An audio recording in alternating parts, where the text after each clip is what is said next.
Bonjour tout le monde. Pour la vidéo d'aujourd'hui et pour celles qui vont suivre, nous parlerons des dieux principaux qui forment le panthéon des dieux grecs.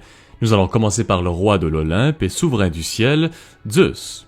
Il existe des myriades de mythes qui parlent de Zeus, et la plupart de ces mythes parlent de ses très nombreuses conquêtes amoureuses. Mais il y en a d'autres qui nous aident à mieux cerner la nature du roi des dieux. Aujourd'hui, je vais parler des mythes principaux à propos de lui, mais également ses origines, le culte que lui vouaient les anciens Grecs et sa place moderne dans la culture populaire. Comme je l'ai déjà mentionné à quelques reprises, Zeus est considéré comme le roi des dieux dans la mythologie grecque. Pour cette raison, on lui attribuait plusieurs symboles, les plus récurrents étant l'éclair, l'aigle ou bien encore le taureau. En tant que souverain de l'Olympe, il règne sur les autres dieux d'une main ferme et représente une figure d'autorité que peu d'entre eux peuvent réellement défier. Les parents de Zeus étaient les titans Cronos et Rhea. Et si vous vous rappelez de la vidéo sur les origines des dieux grecs, alors vous savez que Zeus avait été celui qui avait mis fin au règne de son père durant la titanomachie. La femme de Zeus, qui était par conséquent la reine des dieux, était Héra, la déesse du mariage, de la fertilité et de la famille. Avec elle, il y eut plusieurs enfants, notamment le dieu de la guerre, Arès, le dieu forgeron Héphaïstos, ou bien encore la déesse de la discorde, Eris. Zeus a beaucoup d'enfants tout simplement parce qu'il est connu comme étant un incorrigible coureur de jupons. Il est toujours sur Terre à la poursuite d'une nouvelle femme. D'ailleurs, on comprend assez vite la jalousie d'Héra et pourquoi elle tourmente assez souvent les femmes qui ont fréquenté son mari, mais aussi les enfants qui sont nés de leur union. Parmi les nombreux enfants de Zeus, on compte notamment plusieurs Olympiens, comme par exemple Apollon et Artémis, Athéna ou bien encore le dieu du vin Dionysos. Les enfants de Zeus, nés d'une femme mortelle, sont généralement des personnages très importants et influents dans la mythologie grecque.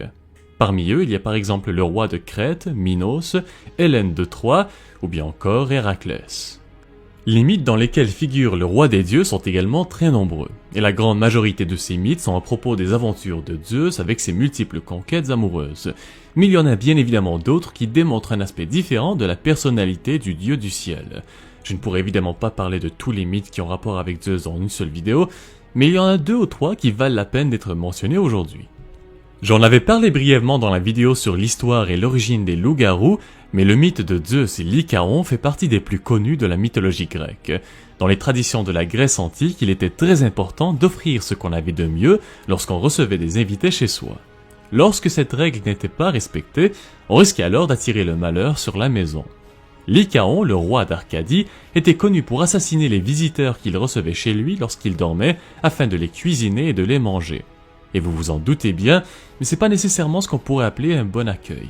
Lorsque Zeus se rendit sur Terre déguisé en vieil homme pour vérifier de lui-même les rumeurs sur Lycaon, le roi lui servit de la viande humaine au repas pour le tester. Zeus indigné décida de punir le roi en le transformant en loup et en le laissant dans un état de faim constante.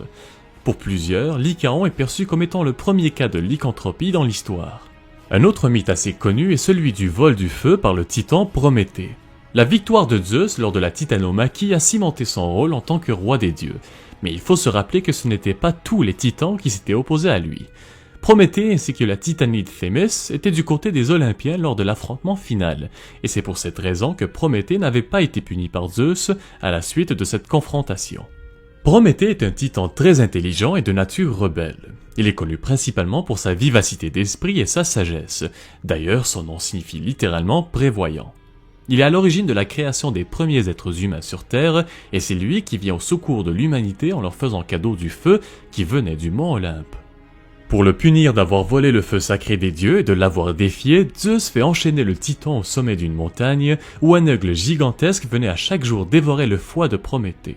La nuit, son foie et sa chair se régénéraient et le lendemain, l'aigle revenait pour son repas quotidien. Nous reparlerons de ce mythe plus en détail dans une autre vidéo.